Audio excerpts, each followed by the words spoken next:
Welcome to Truest Blood, the official True Blood podcast. I'm Kristin Bauer. And I'm Deborah Ann Wool.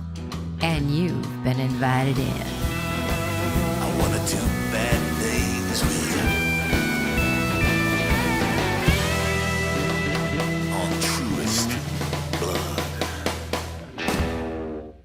I'm so excited to be here with you, Kristin. We're finally doing this. OMG! I'm starting to cry. No, it's too early. It's never too early. Oh my gosh, Deb.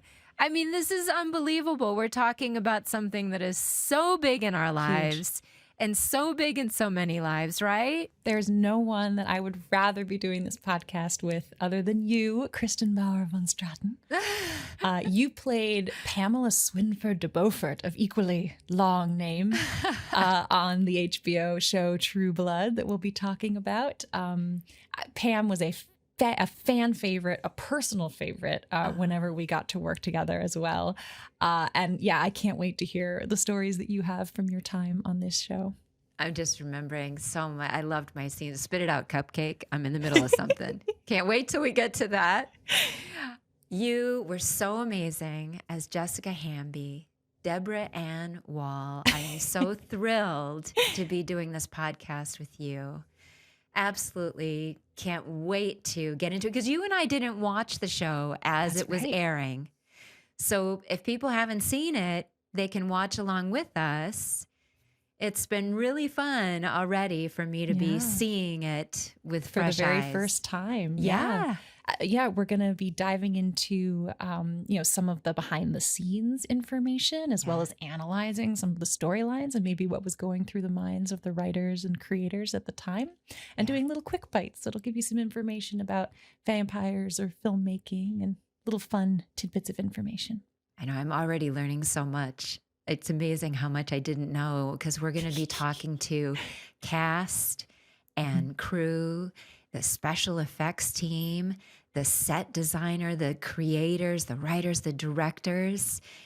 I can't wait. I can't wait to get into this with you. Yeah, so much. I mean, I think every person we've spoken to so far has talked about how it has made a significant shift in their life, a real pivot point. Yes. So today, I think apropos of that, we're going to talk a little bit about making a pilot. Like, how do you get a hit show off the ground and running? Right.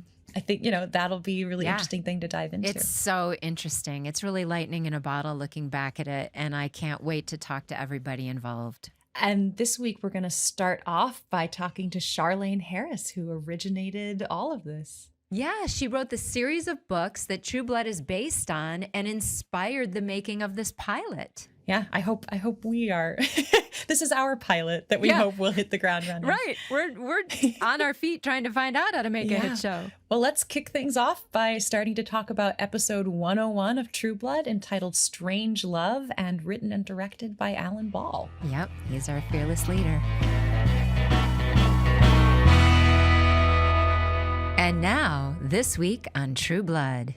2 years after the invention of True Blood, a synthetic blood substitute, vampires have come out of the coffin. In Bontemps, Louisiana, we meet Sookie, a small-town waitress with the ability to read people's minds. What are you? I told you, I'm a waitress. No. You're something more than that. You're something more than human. We also meet her family and her friends who populate this new world where a vampire might just walk into your place of business. And in this episode, one does just that. Oh my God. I think Merlot's just got its first vampire. Cue Vampire Bill, the first vampire Sookie has ever seen, strolling into Merlot's diner and capturing her eye. There is an immediate interest, not least because he is the sole person whose thoughts she cannot hear. I can't hear you. Thank you. I can hear you, but I can't. I'm a star. But just as things were going so nicely, Bill is attacked by the rat trays, local drug dealers that sell vampire blood, which happens to induce a potent high in humans. I understand it makes humans feel more healthy. Improves their sex life. Luckily, while they are draining him, Sookie comes to his rescue and cements their attraction to one another. Meanwhile, a local woman has been murdered. Many want to pin it on the new vampire in town, but Sookie's brother Jason was the last person to see her alive. He is selfish, egotistical, and a complete horn dog, but he is not a killer. Before we get any answers there, Sookie is viciously attacked in the parking lot of Merlotte's by the rat trays out for revenge.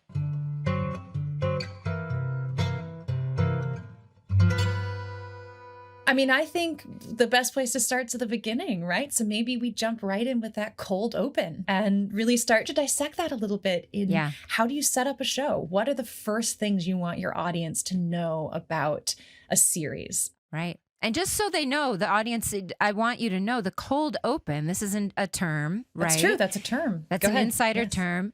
And it's the scene that comes before the credits, the opening credits. Mm-hmm. Mm-hmm.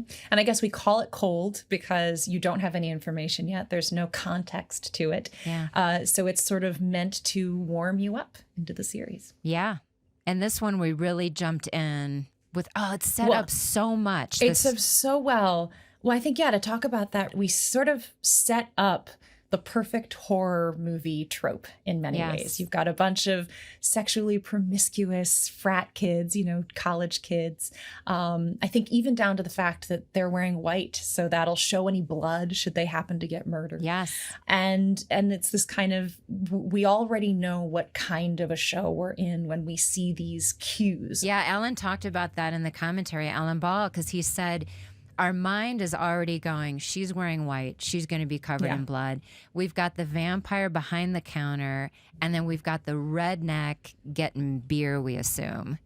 And all of that was turned on its head. It's this idea of taking archetype. It's a way to signal to your audience, what type of story are we in? Who are these people? And the really fun thing is when really good writers take those tropes and then flip them, turn them on their head. And we have a perfect example of this in our opening, where we think that the goth emo guy behind the counter is our vampire, when really it is the southern good old boy standing in line behind them. And again, it's a perfect setup for this series, which is to say, this is a really fun vampire series. There's going to be blood, there's going to be sex, but also there's going to be the unexpected. You're not always going to be able to tell what's coming up. Yeah. And so smart. He's got the TV playing with the vampire spokesperson with Bill Maher. I mean, how great is that? This was on HBO. They got Bill Maher. They got Bill. Right. And I forget, does she say here exactly, because they talk about, vampires coming out of the coffin. I mean, how do we know you're not going to kill people? And she says, and humans haven't killed people? Yeah.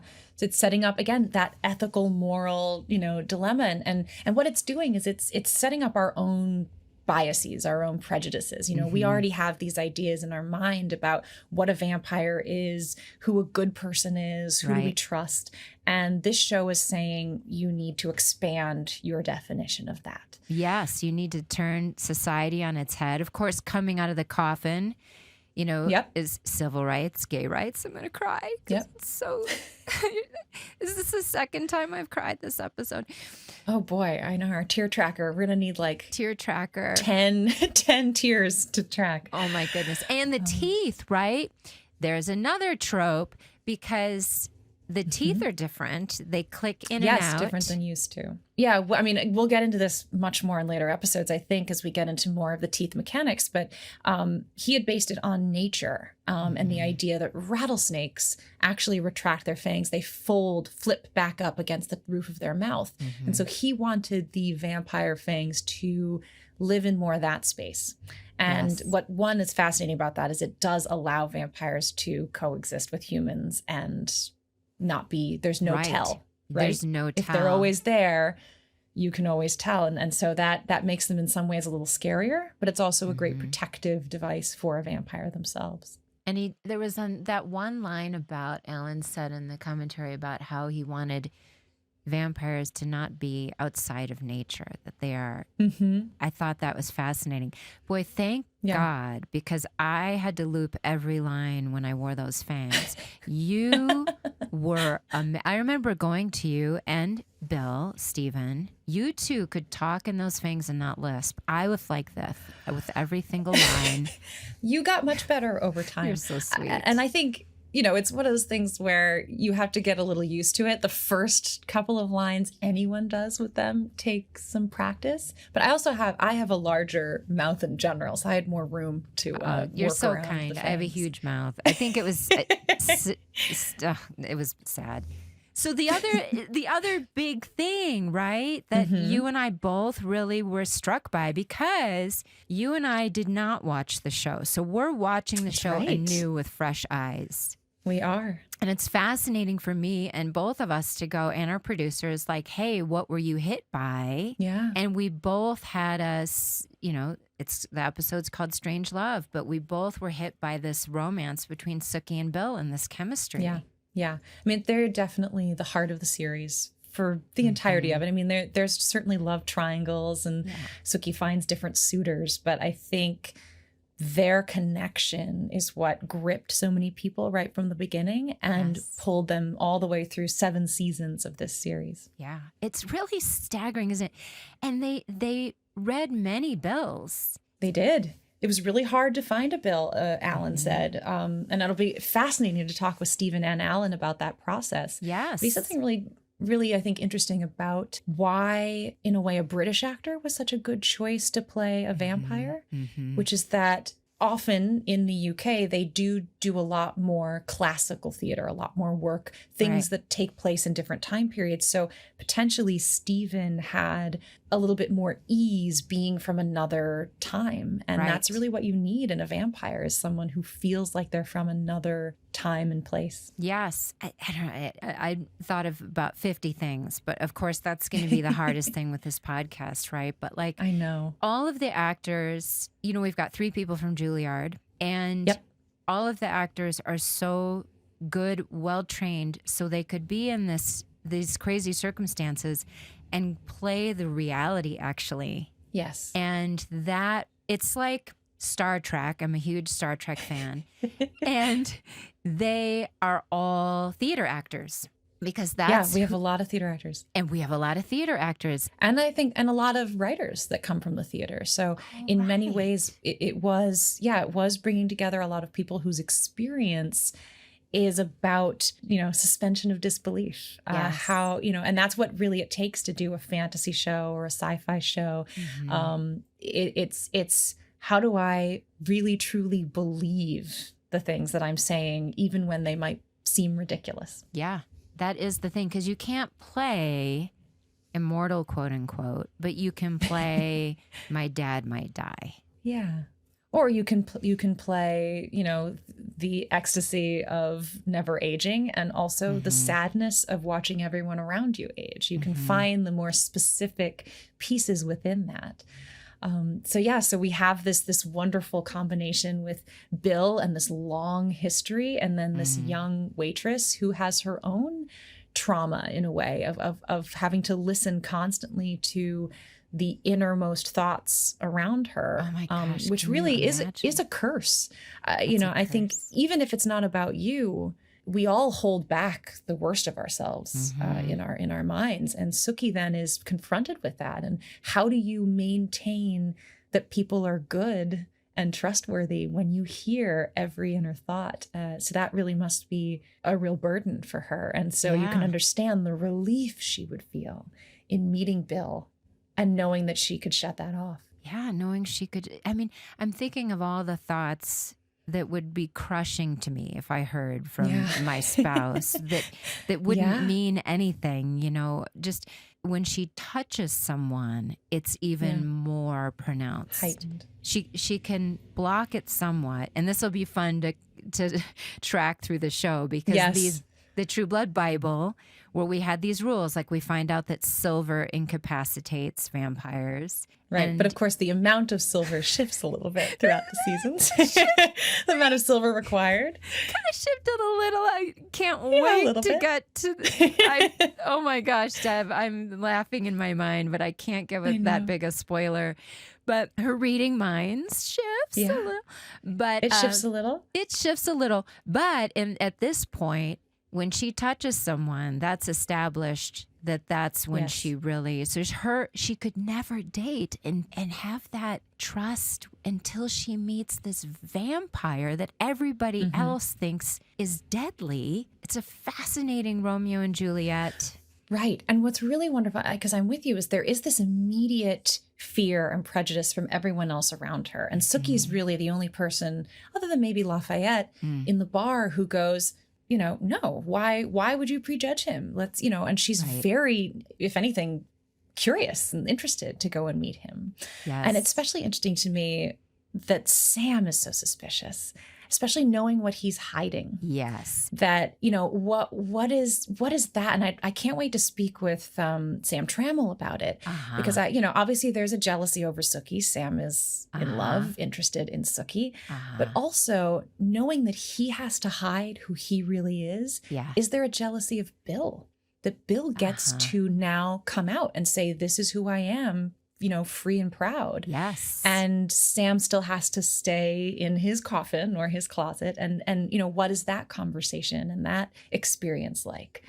So again, it's such a fascinating, complex way to look at our perspectives. And I love on HBO how who and what everybody is so slowly revealed that in hindsight, Sam has no taxidermy in his office. Yep.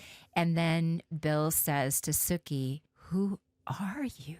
He may have even said, what are you? And she says, I'm just a waitress. I love that line. Yeah. Yeah, it's fantastic.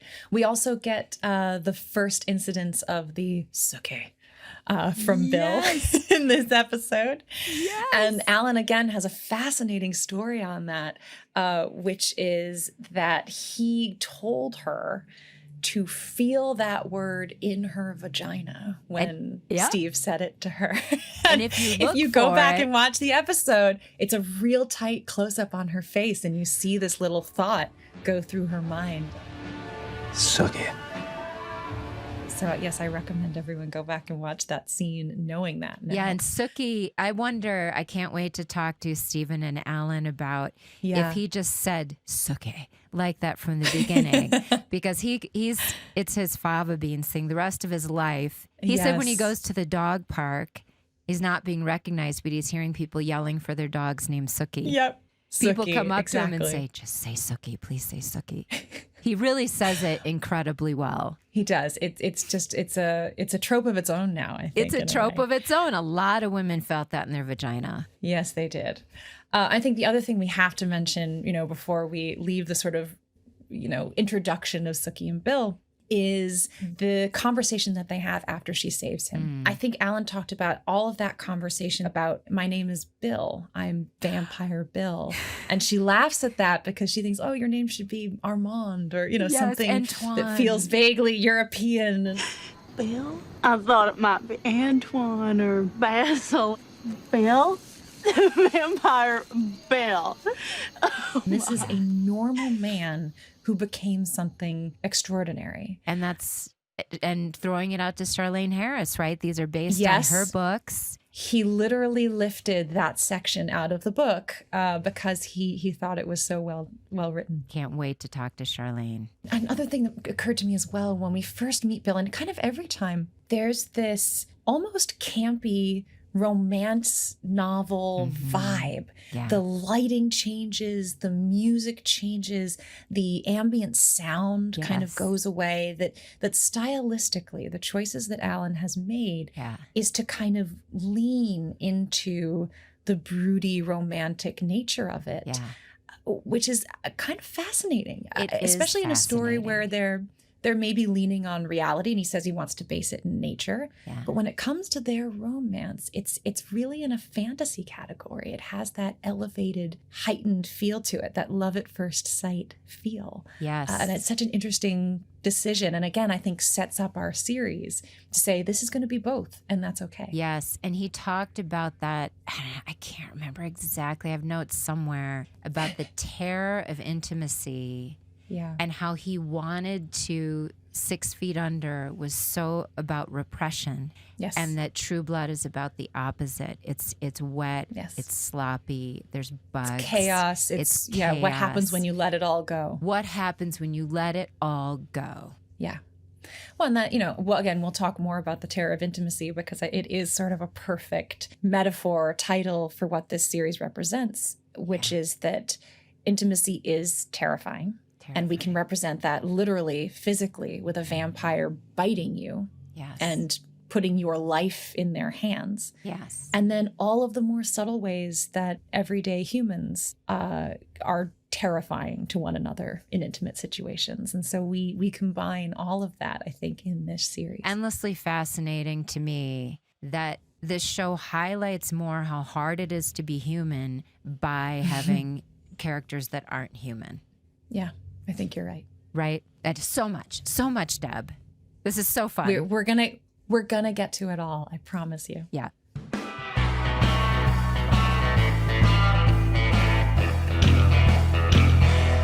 And now for a quick bite, a fun fact about True Blood that you might have missed. Did you see Jessica Stroup in the cold open? She's the sorority girl in the convenience store, and she's been on 90210, The Following, Iron Fist. She's also a scream queen in her own right. She has done the films Vampire Bats, The Hills Have Eyes 2, Prom Night, and Homecoming. So she started off on the right foot with True Blood. She sure did.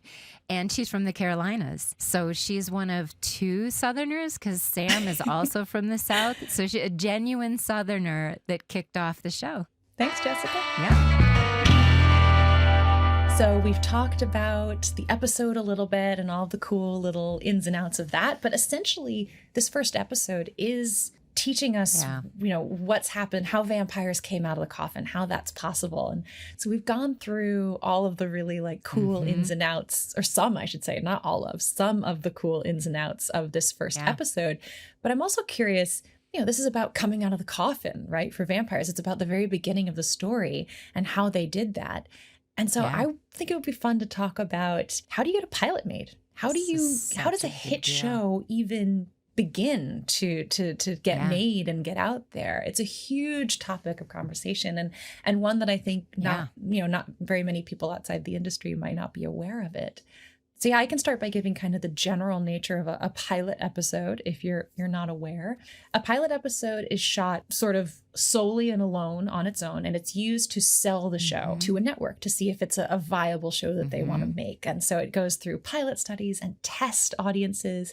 It's often structured as the first episode in a series so that therefore you can then use it as your first episode should you get picked up. But one thing I think to know is that only about a quarter of pilots ever get picked up. And from there, only 1 or 2 ever make it to a long-running series. So you're talking about the odds are not in your favor when making a pilot. I know there was one pilot. Oh, so we could do 18. I could do a whole podcast on my life and pilots. But there was one where I know I didn't get it because the other lady was half my price because we had the same agent. He called me and said, "You didn't get it. She's not as good as you." They admitted it, but she costs half. Oh, wow. Wow. So that's fascinating. And then I think even then, once you get the job, right, you go through that whole process and you get it. An interesting thing to know is that at least with actors, directors, and writers, maybe not directors, but you are signed on to that show and you cannot do other shows, at least not as a series regular, until they've decided whether they're picking it up or not. So you're really banking on the success of this pilot because you might pass up other very interesting jobs in order to take a chance on this one. So it's a risk and a gamble. Yeah, they hold you for 9 months or something, and then they can extend the hold for another small amount of money, and you just are betting on that horse. You just sit at home and hope. And then I think sewing off from there, once it's greenlit, once it actually is going to go forward, they might reshoot stuff from your pilot because there's feedback and they want to change things. I think one interesting thing is the exterior of Gran's house, Sookie's house, wasn't finished. And that part of it had to do, and we'll talk about this later as well, there was also a writer's strike mid the first season. So True Blood, the first few episodes of True Blood are really spread out in time. So anything in the first episode that you see outside of Sookie's house, so for example, Sookie in her sunglasses and her bikini lying back, Such a cute scene. that was shot months later. And they months later, because that house was built. The house had Greer. to be built. And obviously they didn't want to necessarily put the money into building that house until they knew the show was going forward. Yeah. So it's a fascinating piece by piece process that gets you there. Yeah. You know, for True Blood, it was interesting because so I had done like, I don't even know, 7 series or something. I don't even know. 40 pilots. I don't even know. Before True Blood, it's all a traumatic blur. And I auditioned as a guest star, possible recurring. Me too. You did? Okay. Yeah. Guest star, So- possible recurring. Oh my gosh. Well, between that and me being a series regular was like too long. Years. Yeah, it was years. Wow. So I started in episode 4, and it was the first episode back after the writer's strike. So for them, it had been a year since they shot the pilot. Wow. It had been so long. I think Anna and Steven now live together. Right. A whole relationship had blossomed in the interim. A whole relationship had blossomed. Like that chemistry on screen happened. Yeah, it was real. Happened in the pilot. So I remember sitting in makeup and listening to Steven was on one side of me and Anna was on the other side.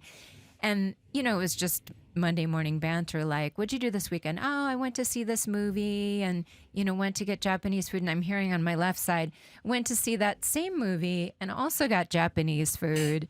And it took a while for me to put it together.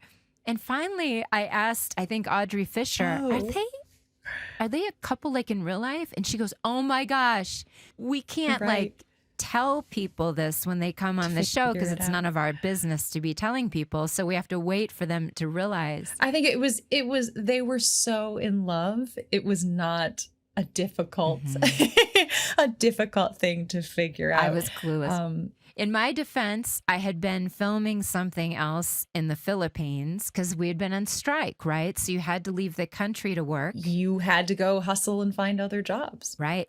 Well, I had auditioned and Alan was in the room with one of the producers. This is the other thing that happens between when a pilot is shot and becomes a regular show is people get fired. So producers change. There's always a series regular cast member that goes away. It's very traumatic. So I've had where I got a pilot, it got picked up, and the world got announced, and it's in the paper, and then I got replaced.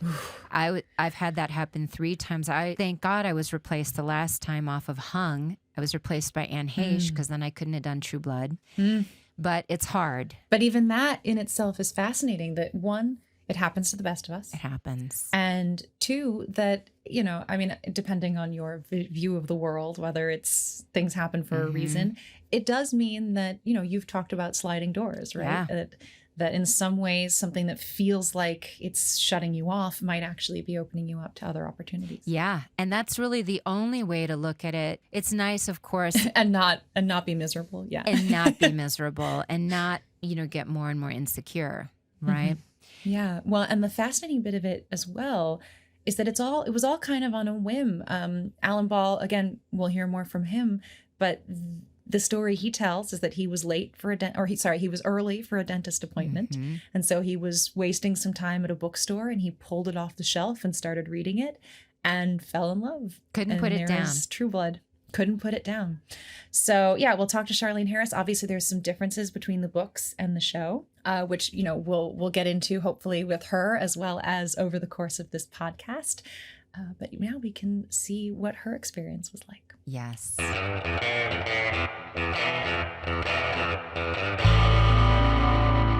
Hi, Charlaine. Thank you so much for joining us. Oh, I was tickled pink to hear from you all. It's always good to remember fun days, and I certainly had plenty when I did events with you all and visited the set and watched the show and reaped the benefits of increased book sales. Hey, well, we'll get to that. Charlene, I hope you're comfortable because I think Deb and I have enough My questions goodness. for 18 hours because I'm going to cry already, Deb. Oh, I'm already crying because you started the conversation by saying that Jace said to you, Yeah. thank you, I can support my family. Well, like 300 people could say that to you from the show. Yeah. So you started writing, it said, when you were really young. Are you just one of these lucky people who always knew what they wanted to do and just did it? Yes, I am. Oh my gosh. And I you were writing know. ghost stories, or what did you write? Yes, I wrote ghost stories. I always loved the macabre, and I'm Southern. I don't know. It's just I guess I have a Gothic streak somewhere inside me. And though I don't enjoy being scared, I do enjoy scaring other people. Well, that's quite a a bit. fascinating little conundrum there. Yes. Man, I hate practical jokes. Yeah, So- Deb, go for it, because she Well, had a yeah, lot I've- of interesting things. Well, a in lot this of questions arena. about the genre, the mystery genre, as well as fantasy and romance and horror to a certain extent. And it is interesting that that's potentially not your taste when you're reading, but it is when you're writing. Yeah, can you speak a little on that? What you think that's about? I think it's because I don't mind giving other people a sense of suspense or tension, because I think I'm going to relieve it. Right. In the, not in a naughty way, but I'm gonna give them Although sometimes in a naughty way, Charlene. perhaps Plenty of that. Plenty of people in my your signing stories. line shared stuff. They would say, "Oh, I got your book, and me and my boyfriend, we did everything Sookie did." And I'm going, Wow. I know. that is really more information. There's got to be an award for that, right? Something. Yeah, Well, Did you I hear can't that? imagine what it would look like. Oh, dear. Probably not Edgar Allan Poe. No, no, no. I just like to. I think from what I read, the suspense lets you live it at a secondhand emotion. I think real life is extremely scary, Yes. and I like the safety of having a writer handling it. Who is going to give you some resolution, maybe. Yes. I've always felt that way about storytelling, that in a way, it's, as a viewer, it's a way to practice very scary emotions, whether that's grief or fear, that you have a safety net, you have someone that's going to relieve the fear or relieve the grief at the end, presumably. But that you can practice a little bit. What does it feel like to let myself feel these emotions, so that when terrifying or very sad things happen in your real life, you have a little bit of practice at how to process those feelings. I'm wondering a couple of things. One is you're writing murder mysteries, and I'm fascinated by the world of murder, because we're all fascinated by it. And it's an interesting thing, and I wonder your thoughts on that. And then also, you write as a woman, you write woman characters with a woman protagonist. And is that all of that? Is that because it just comes to you because you're a woman, that's how you see it? Or is it really on purpose also that you want to represent women in a certain way? Because like Deb mentioned, the vampire is even saved by a woman. Yes, it's absolutely on purpose, because I don't write weak people. Yes, yes. We all want to be Yes. stronger. Maybe that's just because that's what I aspire to be. Or maybe we all want to be stronger than we are. And I don't write weak protagonists. I write flawed protagonists. Yes, we are all flawed. Yes. A perfect person would be a boring person. Yes. And I think a perfect person would get killed pretty darn quickly, Pretty fast, probably. because that would be so irritating. Yeah. Alan talked about in the commentary for episode 1, he was talking about how he loves the messiness of True Blood. How it's about, he said 6 Feet Under was about the repression of emotions, and True Blood was about the expression of them and being damaged. And you just write that so well. I'm not just another fuzzy grandma. Yes, that is So darn true. I was just saying, just because it came up, I'll tell you two things. Again, maybe as a woman reading the book last night, again, for the umpteenth time, that I really appreciated about Sookie that you brought up both times. One is her strength, but that she's also still feminine, because I think I was raised in sort of a feminist wave where we were somewhat told that femininity equated with weakness. And so, you were a strong, badass woman if you kind of took on more masculine qualities. And while there's certainly nothing wrong with taking on masculine qualities as a woman, it did feel that some of my femininity had been demonized a little bit.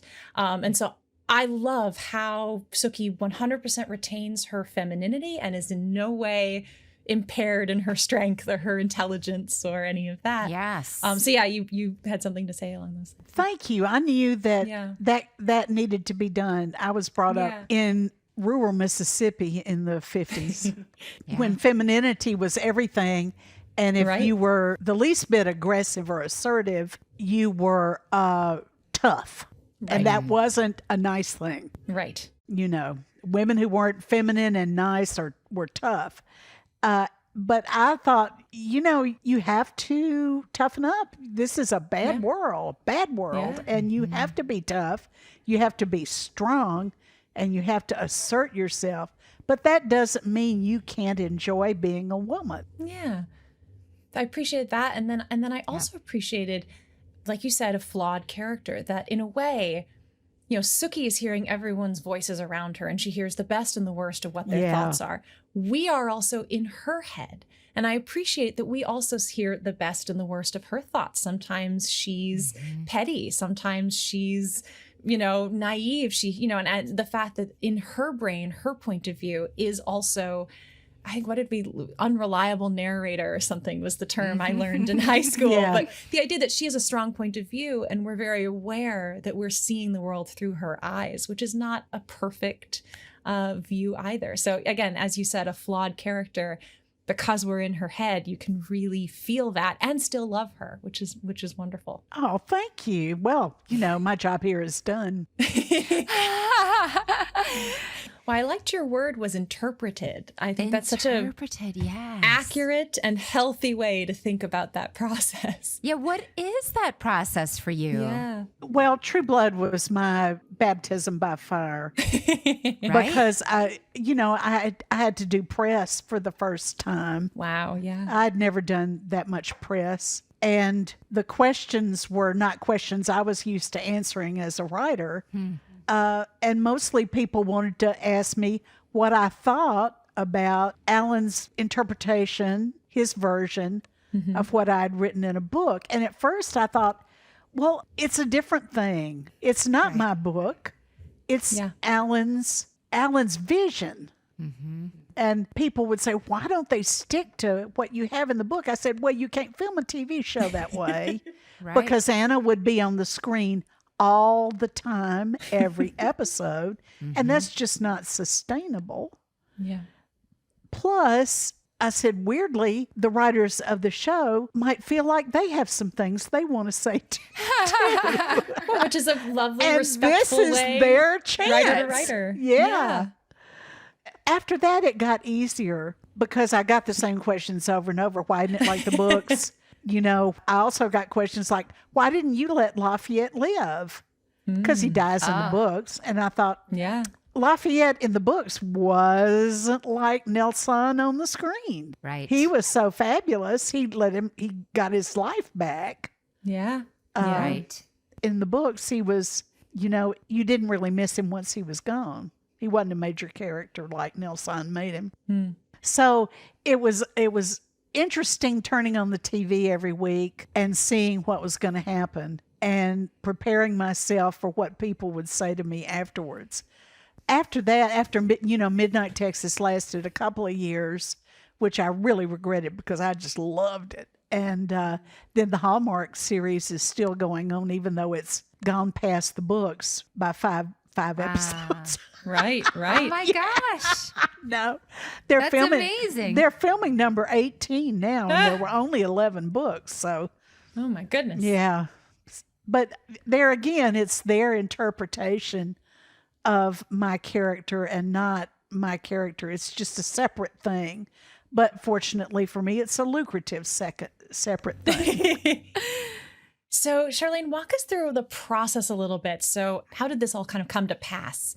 Well, I had an option on the books before, but Okay. that producer ultimately was not able to get it done. Okay. So when that option ran out, I had 3 offers. I had Alan, I had that guy again, and I had a group of three producers who wanted to do something with it. But when you hear the name Alan Ball, you go, It was an easy choice for you. I'm pretty sure I'm going to go with Alan Ball.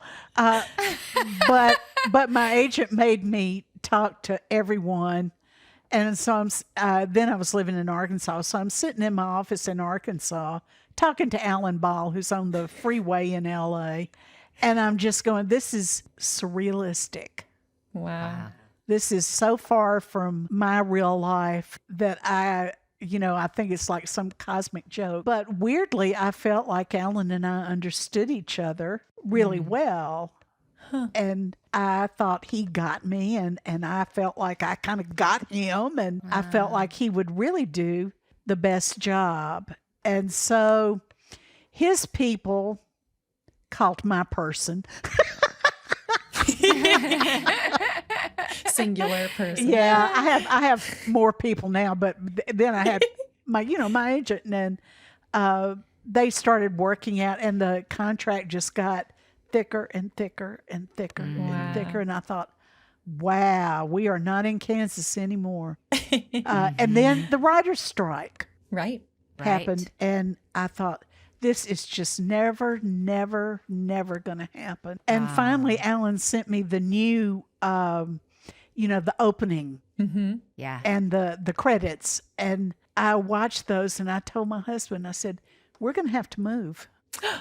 Because I could tell this was going to be so over the top. I said, we're not going to be able to live here anymore. And in truth, when we sold our house in Arkansas and moved here 10 years ago, the woman who bought our house was advised to have it exorcised. Wow.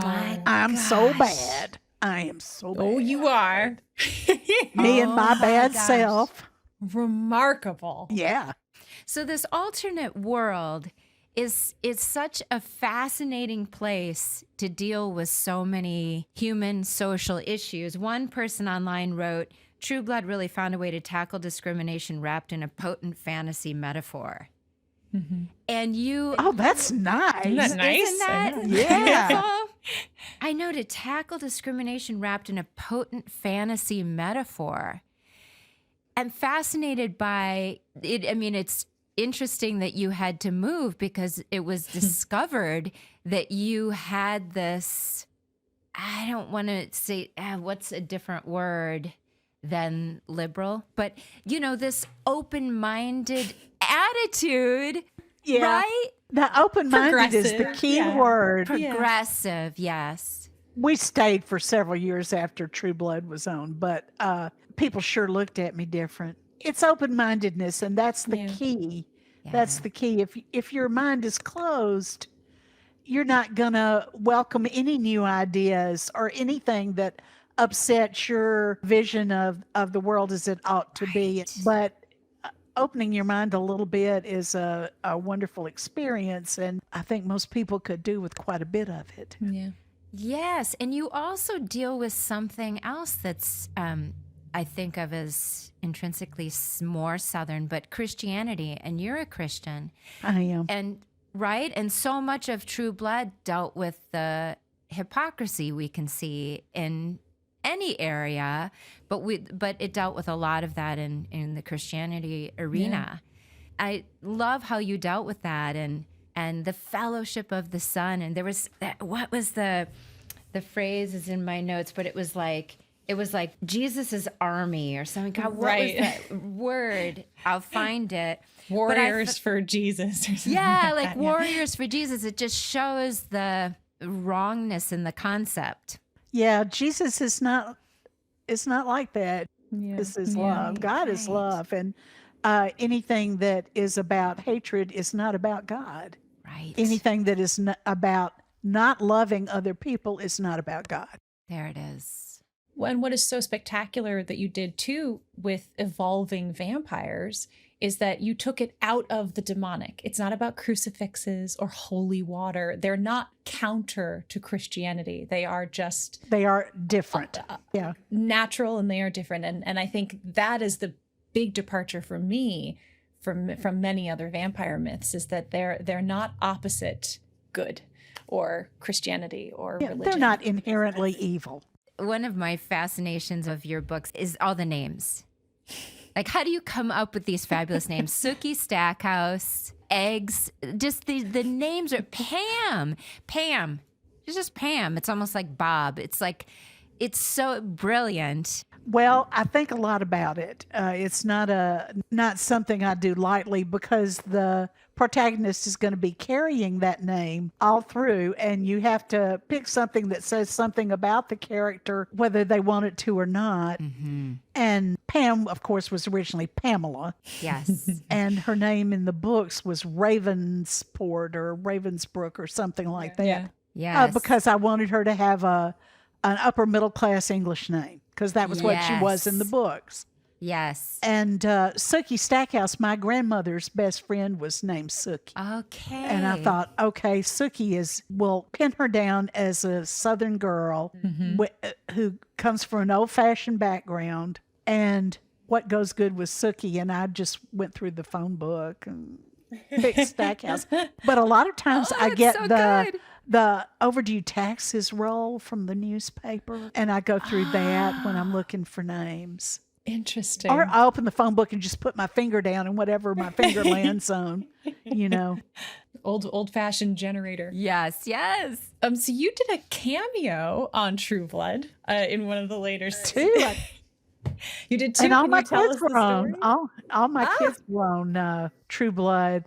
I don't know if you remember, but Julia was the sadistic nurse at vamp camp, and she said, "Mom, I have to wear hose," and I said, "Julia, just go with it." She said, "I bet they're not even going to show my feet," and she had to wear heels too. Oh boy! And she was but she wore her little lab coat and carried her clipboard, and sure enough, they never showed her below the waist. I know. That always drove me crazy, because Audrey Fisher always gave me the best shoes after the thing with Pam's pumps in the main ad. And I would wear those damn shoes, and then I couldn't not wear them. My feet would be killing me, but my height would change so drastically. So, right? So I'm wearing these amazing shoes, and I would go over to the director and I would put my foot up on Video Village and say, "Look at that. You're not going to film that? You're missing it." All the 7 glory years. of this footwear. Yeah. How can you possibly not film that? So what were your cameos, Charlene? Which ones? Tell us about I yours. was I was sitting in Sam's bar once. Right. Mm-hmm. And I had a line. They wrote me a line and put it in my hand on a little piece of paper. And they said, "Do you think you can do this?" And I said, "I think I can." And amazingly, I managed to say my line.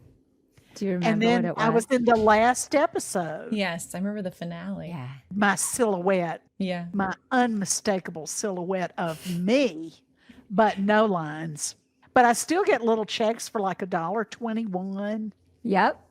86 cents. Yep. Mhm. Those are the HBO residuals. They are. Those good old HBO residuals. You know, Alan Ball said in the commentary, he goes, at one point he said, "In fact, what are you doing watching the show and listening to me talk about it? Turn this off and go read the books. You've got to read the books." He was always so great about mentioning the books. And a lot of producers and directors are not that polite or respectful or just kind. Yeah. Yes. He's kind. He was a class act all the way, as far as I'm concerned. Yeah. I mean, that sentiment that you had about Alan being so generous and sharing them. I mean, I think that's what we're coming into this whole podcast with, of how can we bring attention to all of our friends, our family that made this, that were really, like Kristin said at the beginning, 300 people that are so grateful to you that you sat down and decided to write these books.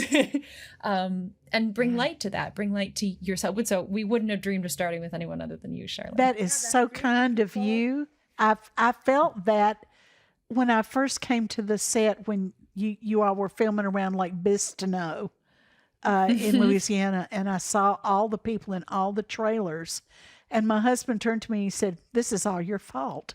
And I said, he was right. I felt a yoke descend on my shoulders. And I thought, if this doesn't work, I will have let down all these people. So I was so glad when it worked. I thought, this is great. This is just great. But it was thanks to I imagine all the right people being on it. Yeah. Well, wonderful. Thank you so much, Charlaine. This was just fantastic to get to catch up with you and talk with you. Yeah. It was great to see you all. And when people say, "What do you most regret?" I said, "I most regret not having Jessica." That's what I most regret. Or some version of a baby I wish I vamp had in thought one of way or her so bad. And when they say, "What character I've did heard you that you like said best?" that. I said, "Pam." Oh, look. Yay. Pam, thank you. You know, another huge gift you gave me is I had such a hard time getting cast, speaking of stereotypes, as a tough person. They're usually dark. And blonde and blue-eyed is just not...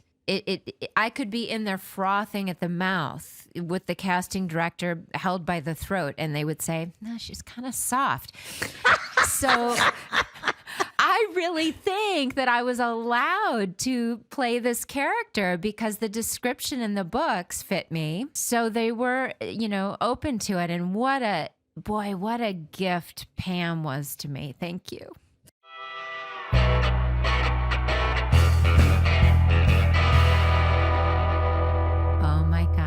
Deb, that made my heart sing. Our first big interview. I mean, huge thanks to Charlaine for coming in, being our guinea pig on this first episode. But I really wouldn't want to have started this with anyone else. I love what you said about how, she had this vision, and because of her, this world exists. 300 plus people have jobs and sent their kids to school. Millions of viewers. Yeah, it's incredible. So she's really something special. She is. Well, so much more to talk about. So much more. Have too much to talk about, but please stick around. Oh my gosh, Deb, I am so excited to do more of this. I mean, next week, we're going to really delve into this incredible cast and this Southern place. Yeah. And speaking of Southern place, the opening titles, it's just oozing with Southern. And we're going to be talking to Jace Everett, who wrote and performed Bad Things, which we can't even talk about True Blood without that song.